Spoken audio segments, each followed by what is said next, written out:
Mucker sitting across from me. What's going on? Sean's starting to overpower my flyness. You know, I've been peeping him out every week. Like, I'm used to being the flyest male on the show. Sean's starting to step his name up a little bit. Step up a little I bit. salute you, player. I see you over there doing your thing. Appreciate that.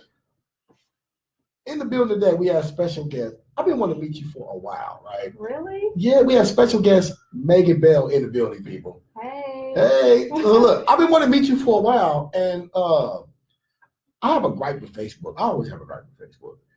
So my thing is that I don't understand why Facebook, if you're not friends with the person on Facebook, your messages go to a different like little compartment.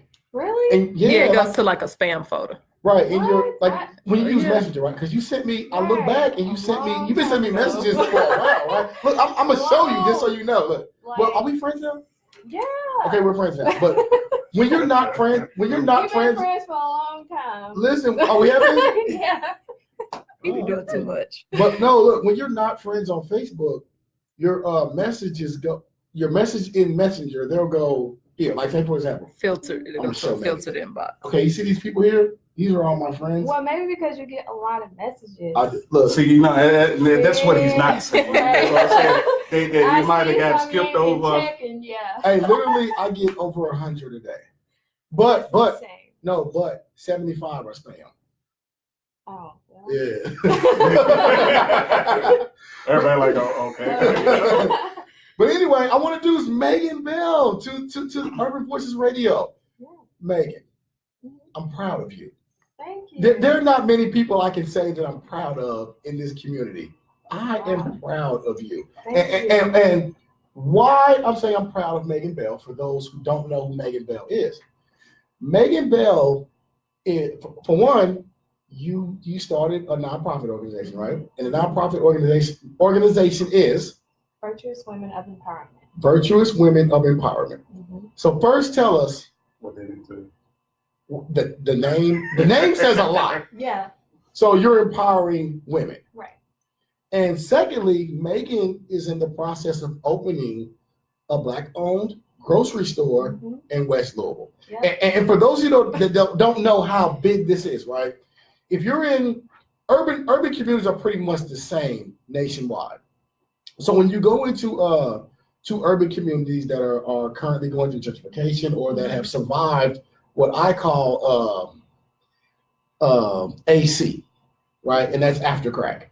Because after 20 years of crack, these communities have been depleted and these communities have been traumatized, have been destroyed. And what was left of thriving communities is just a desert now, you know what I mean? Yeah. So you have food deserts. And food deserts mean that you don't have grocery stores that supply healthy options or fresh food or healthy food to people in those communities. So in West Louisville, we're like every other urban community. We thrive primarily on West Louisville, which is the statistics used to be 80% Black. I want to say maybe it's 75 now or high 70s. It's predominantly Black. Let's say that it's predominantly Black. It might still be that 80. Right. It's up, but it's up right. Yeah, it's up right there. It's predominantly Black, and what a lot of people don't know, the zip codes in West Louisville are some of the poorest zip codes in the nation. So you have poor Black people living in these communities, and you have West Louisville ends pretty much at Shawnee Park, which is equivalent to what, maybe 44th, 45th? 45th. Right? You know, it's a couple of other streets that with no numbers on it, but Right, but pretty much 40. We're not over 50. Right, we're not over 50. Right. So you're talking about 45th Street to let's go all the way down to First Street, right? We have say first. No, I'm not counting this as West Louisville. Okay, I'm just giving you, demographics now. Okay. So we say from 45th Street or 50th Street down to First Street, there is one grocery store. And that one grocery store is Kroger's on 28th and Broadway. Well, you have another one on 34th and Portland. Right. But you have, and that's kind of the outskirts a little bit, but you have in the Black community, you probably have one grocery store in which, I'm going to talk about it. Maybe it's two. We can kind of say two. We classify them as two, but Portland? Yeah, we classify them as two, but with the population, two is not enough. Two is not enough. Definitely. So you don't have healthy options. Kroger's on 28th and Broadway. I'm putting them on blast. I don't care if they get upset. Send me emails, send me hate messages, whatever. That is the worst Kroger I've ever visited in America. Yes. Kroger on 28th and Broadway is horrible. It's a horrible experience. It's a horrible shopping experience. The options are low. And let me tell you something about West Louisville. And the security too. Security's horrible, right? so let me tell you about West Louisville. The community pretty much relies on corner stores, which are primarily owned by Middle Easterners or Arabs. The main product is gasoline, lottery, beer, and chicken and fried chicken, right? Mm-hmm. So when we come in these communities, I come in because I drink I drink Powerade Zero. So I drink it because it's a Powerade. It doesn't have any sugar in it. I don't like the Gatorade that's sugar free. Yeah. So I like the Powerade, right? When I don't live in West Louisville anymore. So when I'm in other communities, I can go in any corner store, any variety store, and I can find non-sugar options or healthy options or whatever. When I come in West Louisville, I can't even find a Powerade Zero. I can't find an option with those. They're not there, and I get it because it's probably not a big seller.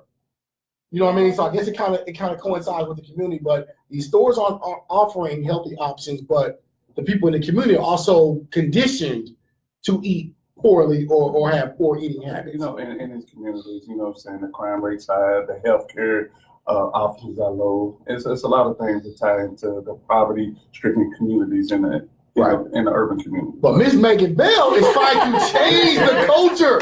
She's trying to bring a Black-owned grocery store to 3044 West Broadway, correct? Mm-hmm.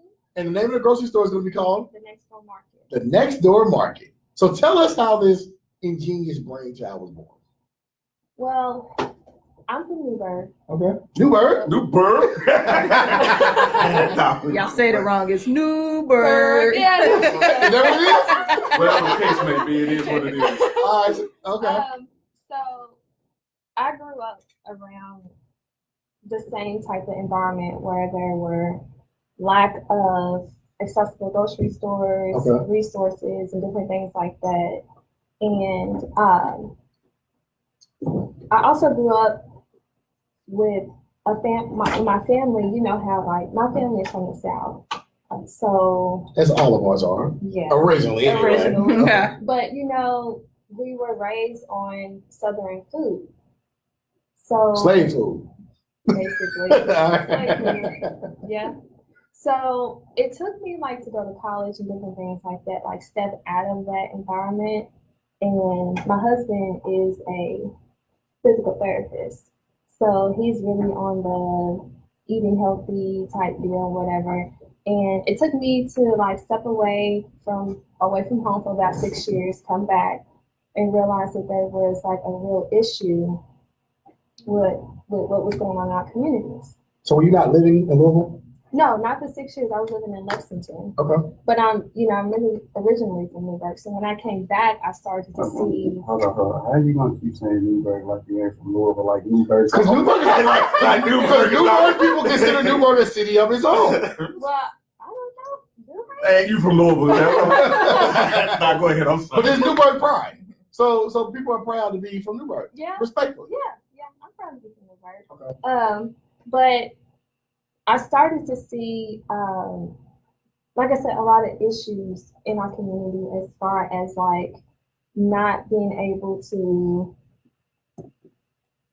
see different type of grocery stores and different things like that. A lot of different cultures were starting to take over our community. So, really it was just me one day. I'm a stay-at-home mom, and I was stay-at-home mom at first. Is that a great job? No. Okay. We'll talk about that later. That's a lot of work. Right. And in the process of doing virtual swimming and different things like that, I was reading an article about, I can't remember where it was, but it was Save-A-Lot that was closing. Which one? I mean, I think in the East End there was a Save-A-Lot closing right there on Logan Street. Maybe. Yeah. And the community wasn't notified that they were closing. Yeah, people came to work and found out that they didn't have a job anymore. Yeah. So I was like, wow, what can I do to help that situation? And then I just sat there and said, I'm gonna open a grocery store. I didn't know nothing about food deserts. I didn't know anything how to monitor a grocery store or anything like that. I had to really do my research for 2 years.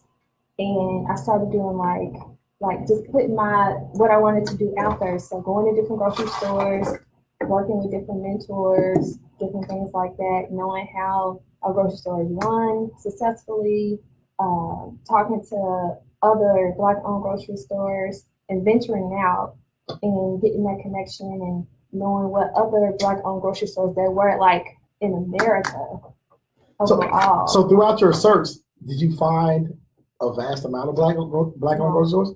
So this is a national problem. Yeah. And look, I know you're never to ask a woman's age, but you're pretty young. How old are you? 30. You look like you're 22. All right, but you're 30 years old. Uh-huh. Okay, so you're a little younger than me. I'm 46.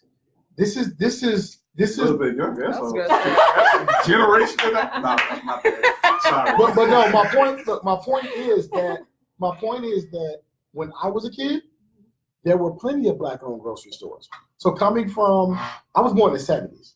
So in the 70s and 80s, my uncles owned grocery stores. Yeah. So before, there's this argument it's a whole other discussion, but there's this argument that segregation didn't actually work out for Black people the way Black people thought it would work out. But at one point, we were reliant on our own community, and grocery stores were owned by Blacks in the Black community. Right. That since went to Asian community, now it's the Middle Eastern community. Mhm. But this is something in your research that you found is a problem nationally. Yeah, and you know what's crazy is like my grandmother who's passed away. She used to tell me a whole bunch of stories of how Black. It was a lot. It was like it's a lot more variety Yeah, of grocery stores. right. Remember, you had Big A Shopping Center. They had a grocery store. It was a couple of other ones. Well, Yeah, and So we got money left the hood, never came back. yeah, Yeah. basically. Yeah. And one person that I like really stood out to me who's a Black woman who owns a Black-owned grocery store. The first Black-owned grocery store in California, Compton, California. Her name is Kia Patterson. Shout out Kia Patterson. Yeah, and it was just amazing to see how. Well, she worked in the grocery store chain for a while, but it was just amazing to see how she just decided, why should my community suffer? Right. You know what I'm saying? So she took that initiative to open her own grocery store. Okay. And then there's another grocery store that's opening in Atlanta called Soul Food Markets. Okay. They're working on opening a grocery store in Atlanta, which I plan on going down there and meeting a lot of farmers down there and different things like that, and just seeing how they operate, because that's kind of like a big deal between California and Atlanta and a couple of other places. Yeah. There's a lot of Black farmers out there. It's crazy. So doing your research, how many Black owned supermarkets did you come across? Is it less than 10? Or? Yeah, unless the thing is, what I'm noticing about, not to say anything bad about us, but a lot of us is that we try to do these big businesses on our own, and we don't get the recognition. So there may be some Black grocery stores out there that we don't, we really don't know about, Right. because it's more of, I did this on my own type mentality. And it's like, I just went to Indianapolis and I met a owner named Mr. Roberts. He's the only Black owned grocery store in Indianapolis. And I just want to say, after, talking to him, he was a great guy. Like, he helped me out, gave me a lot of information. His store was broken into. Ooh. I mean, is it in an urban community also?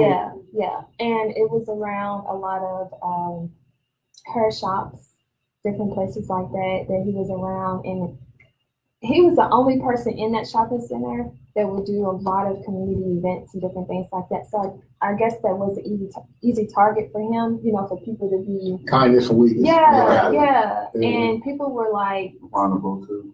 And the crazy thing is, he didn't even know. He just decided to open a grocery store, and he didn't even know that he was the only Black man in Indianapolis that had. You haven't heard of it, Bert?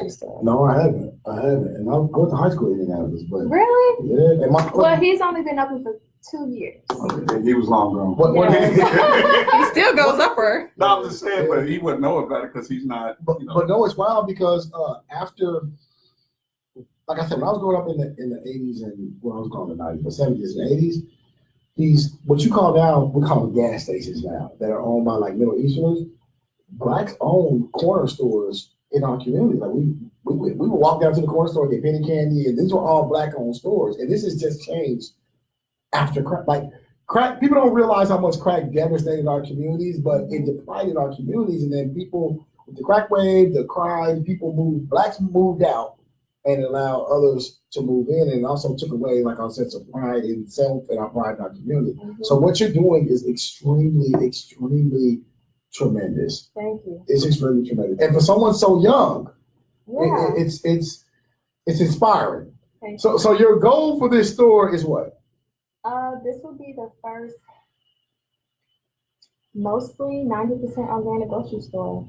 Oh, okay. You're gonna make it organic also? So organic, explain to people that don't necessarily know what organic means. Because when we think of organic, we just think of Whole Foods. And Trader Joe's. And Trader Right. Joe's. So Well, organic is more of like foods that don't have GMO in it, that don't have like artificial flavors and different things like that. It's better for you. Gluten free. Yeah, gluten free, different things like that. But of course, we're going to have like the grocery stores. I'm just not going to put a grocery store in the Russell neighborhood. Like it's going to be food education around that. So making sure that we're really involved in the community, pushing the healthier type mentality to the community and showing them how to cook produce. Because a lot of us, myself, I used to buy produce and not know what to do with it. I'd be like, I'm about to go on this diet and but you know, 20 New Year's days, resolution, New Year's resolution, about to get all this fruit. And then I'm like, okay, so what am I supposed to do with this? And it sit there and go bad for days. Yeah. So it's time to really start pushing that education and understanding food security, because right now it's inhumane. Right. You know what I'm saying? Like I just did like a small documentary series that's going to come out soon, and we was just it's called The Way We Eat. Okay. And we was out in the community and we went to Family Dollar because it's Right. Family Dollar. Family Family Dollar generals are like your grocery stores in the hood now, right? Family Dollars next to the Family Dollars. And they specialize in hot Cheetos. And you know, I was looking at this. What caught my eye was this mother who had 2 kids and she had a stroller. And it was around Christmas time, and she was looking for a Christmas tree and stuff like that. And it was so aggravating to see how she couldn't get around. Like she couldn't get around her stroller. So she was fighting with the stroller, trying to take care of the Trying kids. to take care of the kids, and there was stuff in the middle of the aisle, and you know, all types of stuff. And I went to ask the manager. I didn't even, you know, what's funny is like we got to go in and like video the store. Oh, okay, like, they let how you it video? looked. At Family Dollar? Yeah. And I went to go talk to the manager and I said, do you mind if we do this? And he was like, I don't care. And it was just like, I would be like, I'd be like, nah, y'all, Right. That's If like my inviting somebody store into your looked house. like- Because They look, did. they're proud of these stores. Like they don't think there's anything wrong with these stores in Yeah. our community. yeah. Yeah. And I was just, it touched my heart more of her because it was like, this is the only grocery store I can go to, because if I get on the bus, public transportation, you guys, is terrible too. Plus, they raise the rates. Yeah, they raise the rates up too. Yeah, And it's terrible. You have to transfer buses and connect buses and Yeah, it's, and if she was to catch the bus to go to Kroger's or anything like that, it would take her a full hour to, you know, get her groceries. So it's, I don't know, you guys. It's just more of like, more of the same. it's this dysfunctional. Yeah, plus, you know, if you go to Family Dollars, anywhere else, you'll see that they still have boxes all in the middle of the floors and Oh stuff my like that. So God, and it's that's only terrible. imagine how she had to maneuver around the store Yes, to get exactly what And she's then you looking think for. about senior citizens that have to go through that, and you know, people who are disabled that have to walk into those stores, and it's, you know. So let's just talk about culturally how we eat bad. So culturally, like we eat bad, and let's just say what it is, right? Right. Soul food is slave food, and let's just keep it real. Like the food that we were given on the plantation was food that was left over that wasn't healthy, and food Right. that our white slave masters wouldn't eat and Yeah. knew better to eat, right? Yeah. So those chitlins, those hog maws, all that stuff that we have deemed now to be salty, tasty, flavory delicacies. Lord, you know, did a whole commercial. But they are killing you. So it's like, Yeah. look, I saw Dr. Umar say one time, Dr. Umar Johnson say that it's crazy. Like, we can go to a funeral, right? As black people, we can go to a funeral and say a black person has died from diabetes, high blood pressure, high cholesterol, whatever, right? Most likely that came from the diet. So we've eaten fried foods, we've eaten unhealthy foods, right? So we go to the funeral and mourn this person has died early from eating unhealthy, right? And after the funeral, we got fried chicken, and you know, after the funeral, we go and eat. So we're eating the same slave food that just put homie in the coffin, Right. and we're continuing the cycle. But we've been cultured into eating that, and someone like yourself is now bringing education to the community that these things that we love so much or taste so good aren't always healthy for you. Right. And you know, there's nothing wrong with moderation. Right. There's nothing wrong with that. I mean, as long as we can learn how to balance how we eat and how we eat. And we have to be able to like understand that a lot of stuff that we grew up on for decades, we have to understand that, like you said, it's not good for us. There's so many health complications from that. You know, pork, you guys, is one of the worst meats. Yeah. Because it has cancer in it. Like, it's, yeah. I love some bacon. Don't stop eating bacon. Man, Eat turkey bacon. Look, hey, let me tell you a crazy story. Look, my daughter, she's now 24. She was 8 years old, and we were riding on, I think, 71, I-71 in Louisville. So if you're not from Louisville, there's a what's the name of the packing place here? There's Swift packing place, and Swift is a pork packing place. Mm-hmm. So we're on the highway. We get off at Zone on 71, and if you live in Louisville, you've had that pig truck pull up beside you. So there's a semi truck with the trailer on the back, and it's full of pigs, right? Mm-hmm. So the truck pulls beside you, and if it's beside you, especially in front of you, you get this whiff of pig juice. And you get this whiff of pig juice, and it lingers around for it gets in your car and lingers around. Oh, my daughter was 8 years old, and she smelled that. We're behind the truck. She said, "Daddy, what is that?" I said, "That's pig." I said, "It's a pig. That's for your bacon, sausage, hot dog." From that day on, I didn't say from that day on, she wouldn't eat hot dogs, bologna. Oh, man. But you know what? That's what kids need to hear. Like, that's what they need to hear. And I was watching a documentary where I can't remember what it was, but it was in the country where they have those factories where they kill the pigs and the smell and the factory and all that stuff.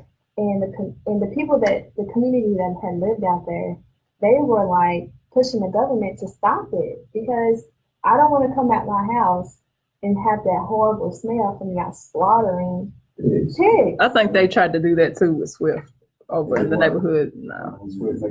Anyway, have you got any pushback from the community as far as opening this grocery store? Oh yeah, definitely. Really? Yeah. From No. backlash? Oh no. Well, more so is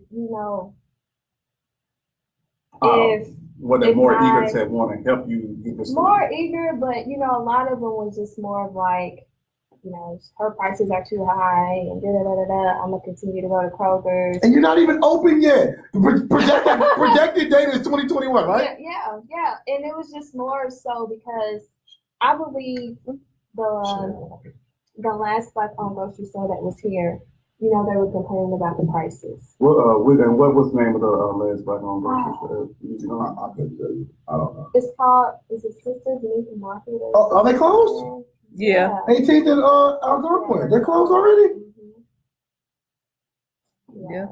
And okay, let me say this. And that was black-owned? Yeah. Yeah. They tried to get me to come in and do like a Black Saturdays in there, and I never made it. But the thing was that this is the thing. Shout out to sisters because I've heard good things about them.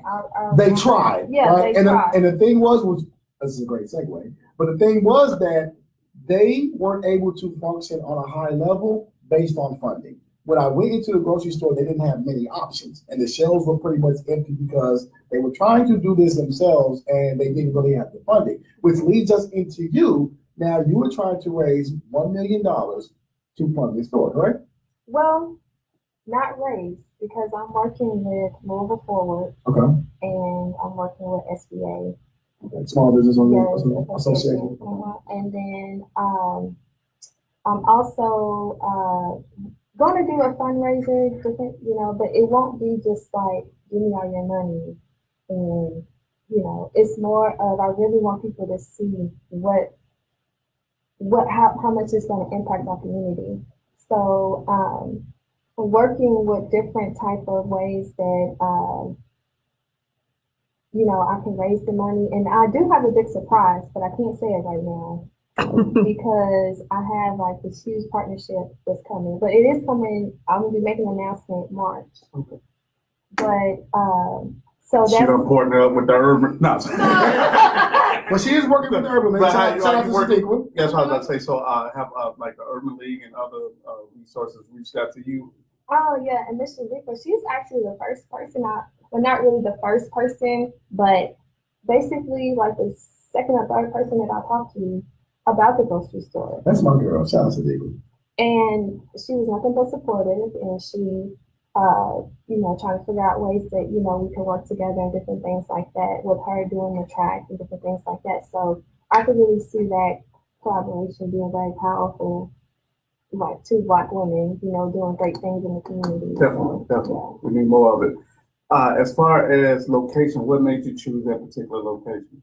Well, I gained a lot of relationships, and one of the relationships I have, I don't know if you heard of New Roots. I haven't. So New Roots is a Louisville organization? Yeah, it's a nonprofit. They help low-income families provide them with fresh produce from local farmers. And shout out to Miss Karen, she's amazing. She's all about her community. And she, one of the agents from the real estate had contacted her and asked her about opening a grocery store. And she was like, no, she liked the way she was doing it, just connecting, doing pop-up markets, Right. connecting with farmer markets and stuff. And I got the call, and he was like, I heard that you want to open a grocery store. And I'm like, yeah. And he was like, I have a location for you. So I'm like, wow, okay. So I got to meet him and the landlord, and I, gave them my pitch, and there it was. So I'm thinking 3044 Broadway. I'm drawing a blank. So is that underneath the viaduct? Is that the building? Yes, underneath underneath the viaduct. But is that like a Family Dollar? It was. It was a Family Dollar. Is it under? It's under. It's past the viaduct. Right. No, Yeah. it was one. I think it was It's one right two. before. It's It was one closed right down. before the viaduct. I think it was closing. And I think as you go under the Under, viaduct, it's the it's liquor under. store and Yeah. family. Yeah. Yeah. So I think it ran the Right same across line. the street. So if we're coming up Broadway, I tell you, before we get to the viaduct, right? Are you Yeah. on the left or right? I'm on the left. Okay. Okay, there's a grocery store called Meat and Produce. What is it? Broadway Meat and Produce.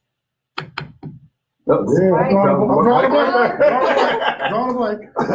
Yeah. Okay, so let me see. So okay. Where is it in regards to the Catholic Okay, so Enrichment we got Center? Taco Bell and all them right here, right? That's 28. Right. I'm just saying, getting a general location. Okay. So we going farther down You're than. going like you're going to Shawnee Park. Right. Okay. Yeah. So are we crossing the viaduct? Yeah. Right. All right. There is a daycare, and there's a I know where church. you're at. I know where Right. you're I'm at. right That is there. the Catholic Church. It's close to it, yeah. Yeah. Yeah. Okay. All right. So we have a projected date for 2021. Mm-hmm.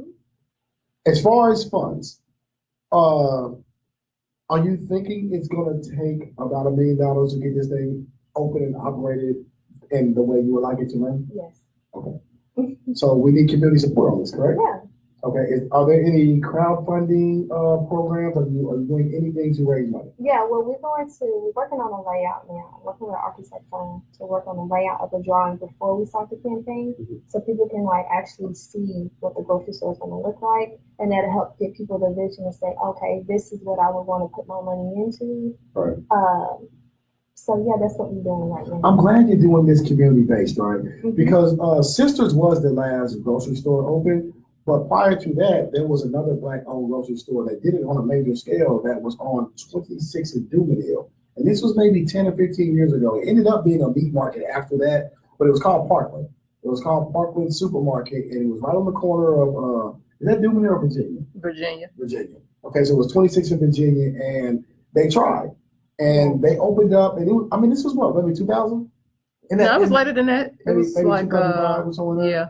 They opened their store, and people knew about it. I don't feel like there was a big community involvement in it, but I wanted them to win, right? Right. And it lasted maybe a year or two before they shut down. And I think a lot of the problem was that people were upset about pricing in comparison to Kroger, right? Mhm. And I don't think people understand that Kroger is a huge, I think Kroger is the number 2 or 3 grocery store in the Biggest nation, in the right? nation, yeah. So Kroger has the buying power of, let's say, I don't know, with arbitrary numbers, say 400 or 500 stores, maybe 1,000, maybe more.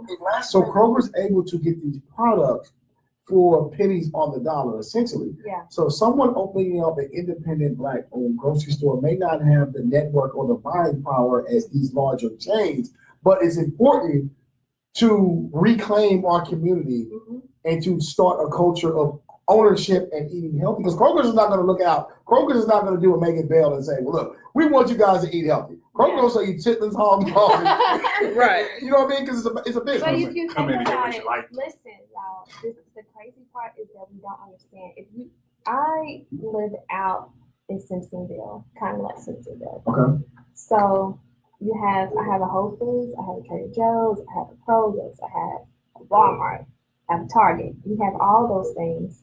And one thing I noticed about these big chains is they put out what people would want to, what they know they can sell in certain neighborhoods. Right. So if I go out to East End to Kroger's, I might not find chitlins and stuff like that there. Right. It's not a big seller. It's not a big seller. Right. But if I go down to the West or Newburgh or whatever, You're gonna find I'm gonna some find a chitlins, whole bunch buckets. A whole trough of chitlins. Especially around Thanksgiving. Even when it comes down to the produce, Right. like how fresh it looks like all the way out in the East compared to the West. So, I want to stop you there. Now, is that an issue? Have you found that to be true in your research? If you go in other areas, if you go in areas that are not economically challenged, does it appear that maybe the produce appears fresher than it does, or even the meat? Does it appear fresher in those areas than it does in the private areas? I won't say what stores I've been to seen that. Right. But You trying to get us some enemies early. yeah, I'm trying to stay out of trouble. All Okay. right. But I would say that I was very distraught because they were actually selling this type of stuff. They were selling this stuff to our people. Oh, let me tell you something they do in the hood. They do in the hood. You go in one of these hood stores, right? It could be a chain like Kroger's. And you know how meat gets to the point where it's old and starting to turn colors? Yeah. They'll throw some seasoning on it, right? And sell it as seasoned meat, repackage it, and then there'll be a big stack. We've all seen it. There'll be a label on it, a big orange label. Sell this before 11/28. Like, yo. And people buy it. Yeah. They're like, I'm catching a deal. I'm like, no. You're catching a heart attack. Or salmonella Yeah. or something. Like, that's what you're catching. Like, we just have to start really understanding how we're being treated. So it's an educational process. Yes, and it's so important that we understand food security and food policy and all that stuff, how stuff should be properly packaged and sold and all that stuff. All that stuff needs to be around that, and that's what the next one is going to be. There you go. So let me dig a little further, right? I'm get a little personal here, right? Oh. So getting personal. And congrats because you got married recently. Well, about 5 years ago. Okay, it's been 5 years ago. Yeah, Okay. yes. Well, So you're married at Still 20. recent, So still you recent. got married at 25. Married at 25. I'm proud. yeah. Okay, but I understand that you were adopted. Yes. So this is what blows me away about your story. So you were adopted. Mhm. Do you currently know your birth parents? I do. Well, I really don't know my birth mother, but I do know my dad. Okay, so you were adopted and you survived through life, I assume, without knowing your parents. And we'll get into the situation how you were Yeah. raised, but Right. without knowing your parents, you were able to graduate high school, put yourself through college, get married, start a nonprofit organization, and now start a black-owned grocery store. Yeah. Have you just thought about? Have you ever thought about that in that context? No, because I The store is still being written. yes, and you know how like when you do things, when you accomplish things, you like, what can I do more? You know what I mean? Like it's more of like, okay, I'm not really satisfied yet because I haven't made it to my ground break that I really want to be at. That's kind of where I am.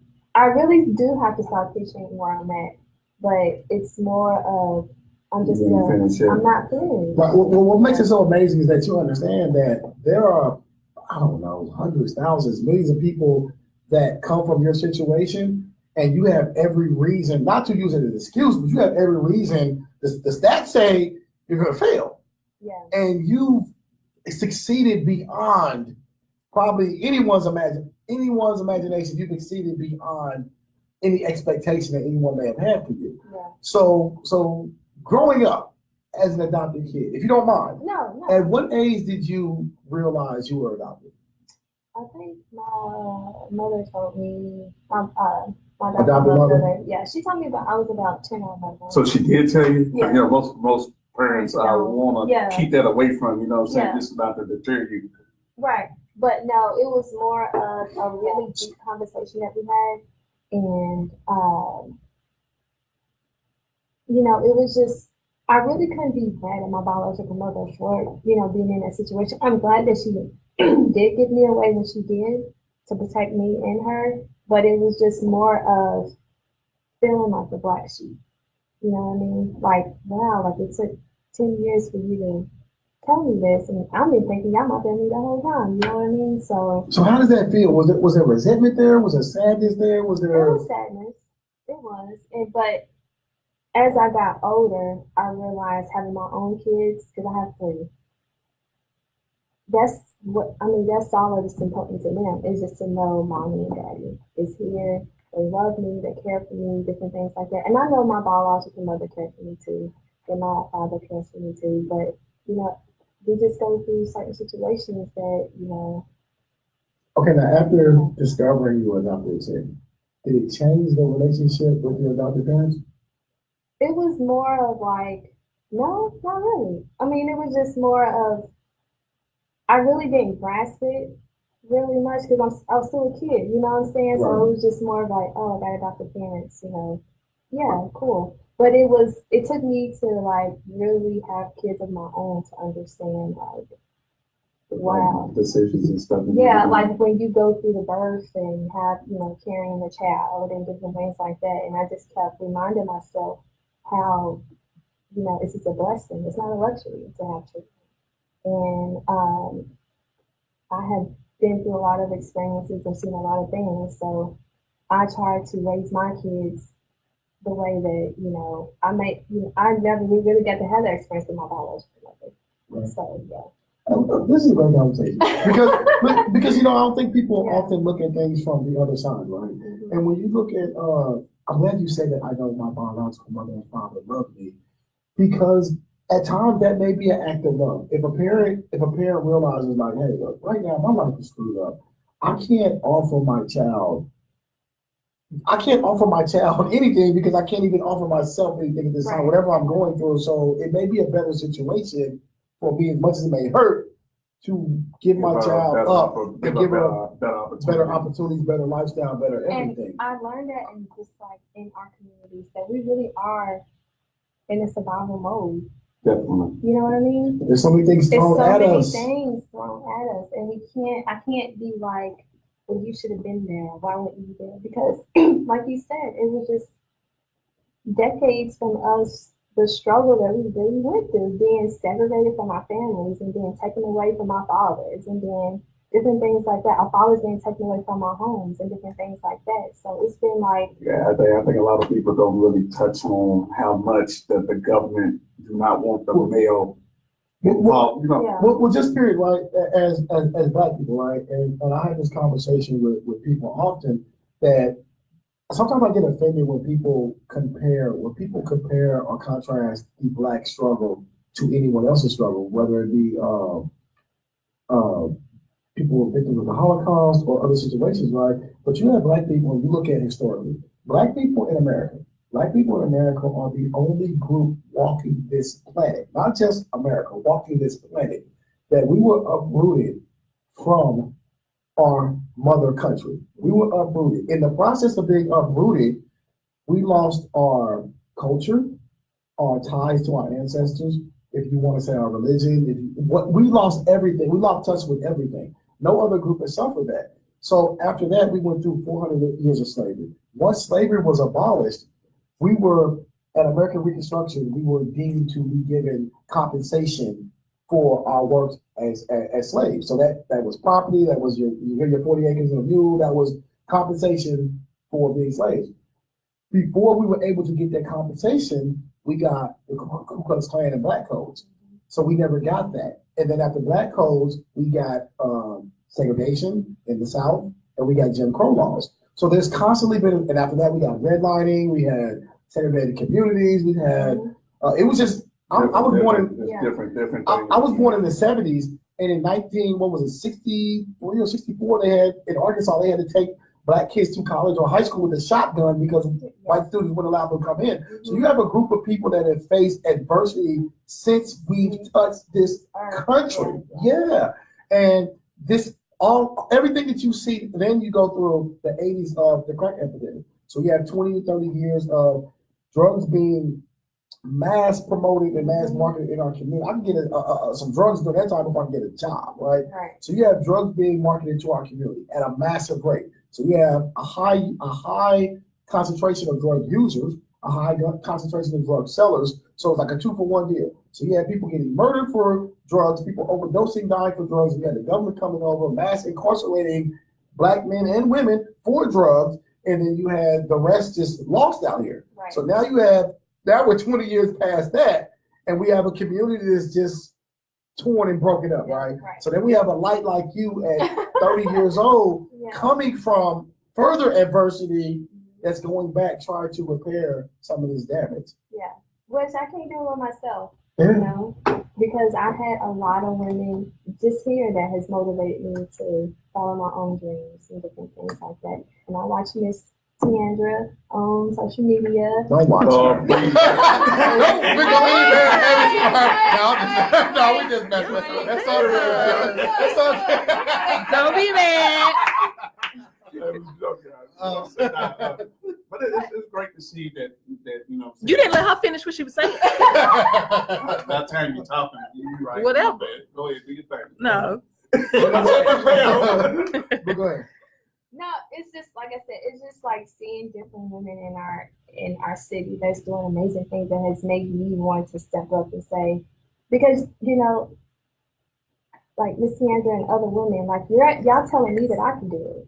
You know what I'm saying? Y'all telling me that I can get up and start my own business if I have the right credentials and skills, if I take my time, if I have a business plan, if I invest in different things like that in areas that I need to invest in to be successful. You know, that's I can do the same thing. So you're a fan of building generational wealth. Yeah. I'm glad.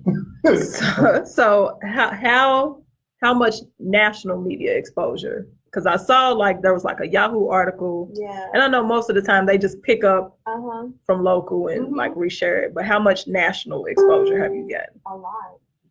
And it's kind of overwhelming at sometimes because it's like I wasn't expecting it to go global. I wasn't expecting it to go. Then again, it's like this shouldn't be normal. Like this should just be like a Black woman entrepreneur who wants to give back to the community, and this seems to be abnormal. You know what I mean? It is abnormal, and that's why I say, look, I know you have further goals you want to fulfill, right? And I know it's go, and I'm not happy where I'm at now, right? But take a moment to realize you are history in the making right now. You are making history. No, really, you're making history, and you are. Even if you are a hip hop fan, right? Did you catch wind of just the inspiration, the movement that Nipsey Hussle portrayed when he touched people, right? Yeah. You're in that same realm. Wow. You're in that same realm now.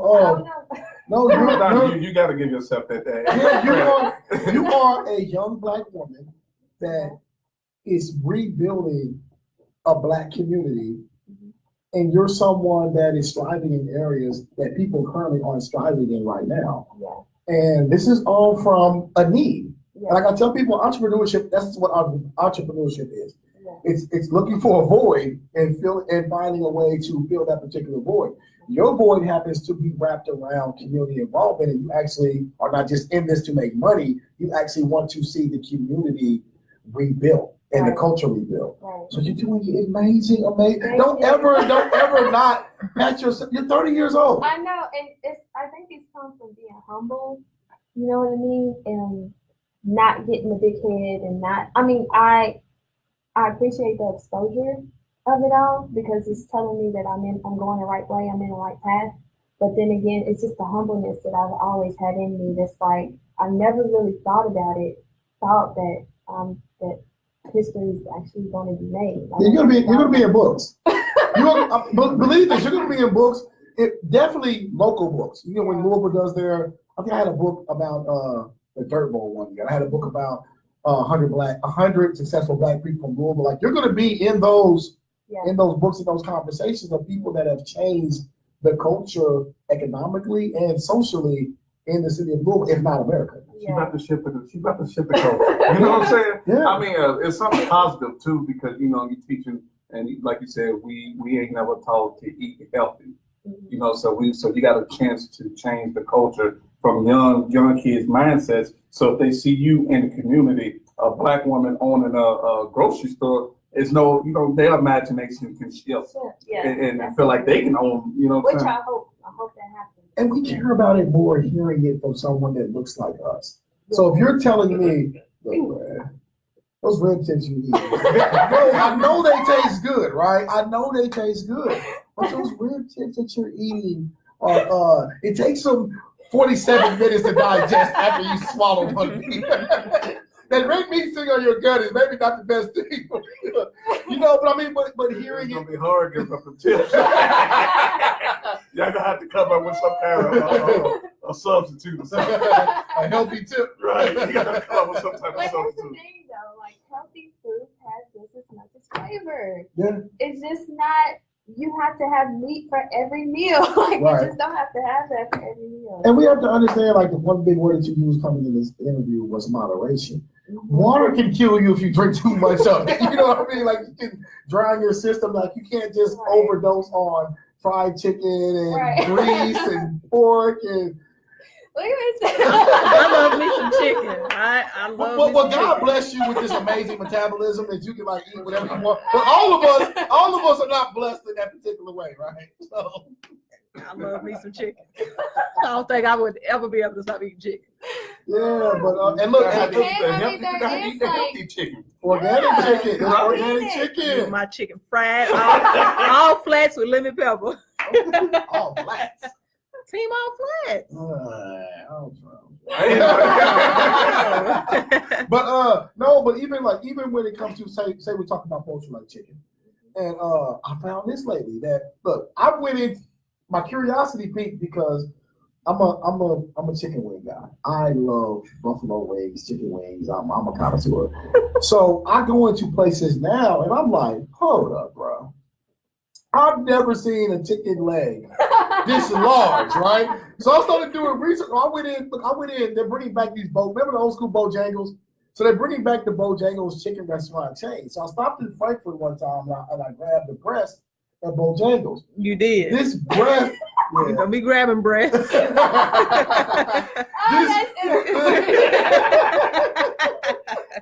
I purchased a fried chicken breast, golden brown, from Bojangles. Purchasing breast bread. Okay. I'm just walking all into it. But no, I go to Bojangles and it was like it felt like 10 inches wide. I'm like, I've never seen a chicken breast this big in my life. So I started like Googling like large chicken breast, and I realized that a lot of these farmers now, when they coming from farms, they sell meat, poultry, pork, whatever by the weight. So now they're pumping like steroids or additives into these animals to increase the weight upon sale. Just like when you go in and you buy like raw meat and it has chicken with ribs mixed together. I've seen that. And it's like, People Wait, pick hold it up, up and what? buy it, and I'm just like, oh, That's not my right. They ain't supposed to be God. touching. Yeah. Like they actually, it's like scraps. You just they mix them together, and And we just eat it. We're like, oh, this is 47 This is cents a good. pound. 47 cents a pound as opposed to an organic over there. It's Well, $20 a pound. I like pork steak too. Okay, so let me ask you this. I don't know. Let me ask you this. And I'm not a big fan of regulation, right? Because I'm not a fan of government regulation on everything. But do we have the conversation that because of these communities, a lot of people are on what's the SNAP benefits, or say food stamps to give it its vernacular term. So food stamps. So say people on food stamps, right? Does the government at some point need to start regulating healthier foods? Like when my kids when my kids were younger and like say mom was getting WIC. Say mom was getting They gonna WIC. block of cheese last year. Well, no, mom was getting WIC, right? And I didn't know, like we laughed back in the day, like juicy juice, that's that WIC juice, right? Or whatever. But it's actually 100% fruit juice. There's no sugar in it. So when mothers are pregnant and or nursing, they're trying to get the healthiest foods nutrition wise for the mother and baby. So these foods on the WIC program are deemed to be the healthiest foods. So that big old block of cheese is healthy. Yeah, it's that peanut butter that. Yeah, it's actual peanut. It's peanut butter without sugar. Peanut butter is plant based. Yeah. Now cheese. Yeah.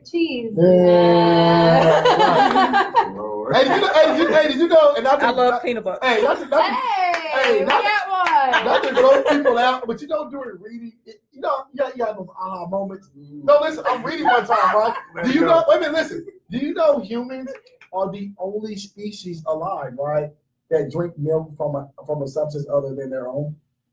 No other species alive we drink cow's milk. Every other species drinks milk, like a baby cow drinks milk from a cow. Right. Humans are the only people that consume milk from another source, like not the mother's breast. They consume it from an animal. So you saying we should go back to just consuming the milk from the? Well, y'all don't have I can't say it. No, but what I'm saying is that listen. No, listen. I didn't realize this. Right, this is all part of educating yourself.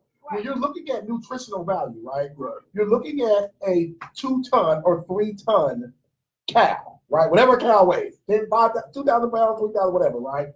The cow is producing nutrients to raise another calf, right? So when we're drinking milk, we're putting the nutrients of a 2,000-pound animal into our system that may not actually agree with or be designed for our system. Yeah, and I was watching. Obesity come from and things. Partly, yes. Like bloating and all other issues that come with that. Because I was watching a documentary, and it was more of like kind of shifting to plant-based foods, foods, and understanding, plant-based foods.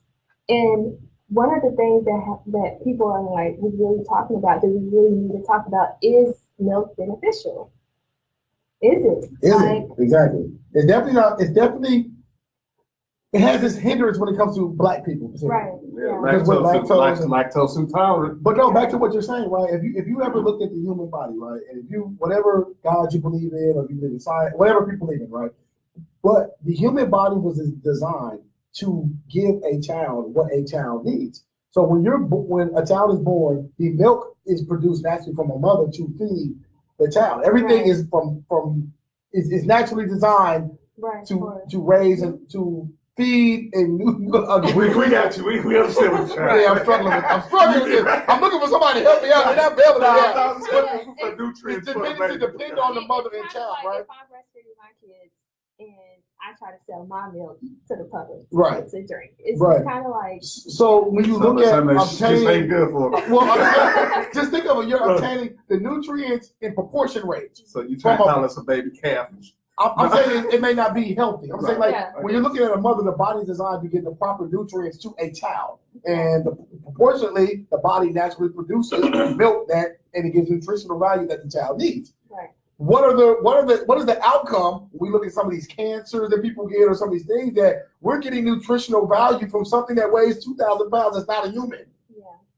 Yeah. One thing I learned, like, I don't want to hold up the last time.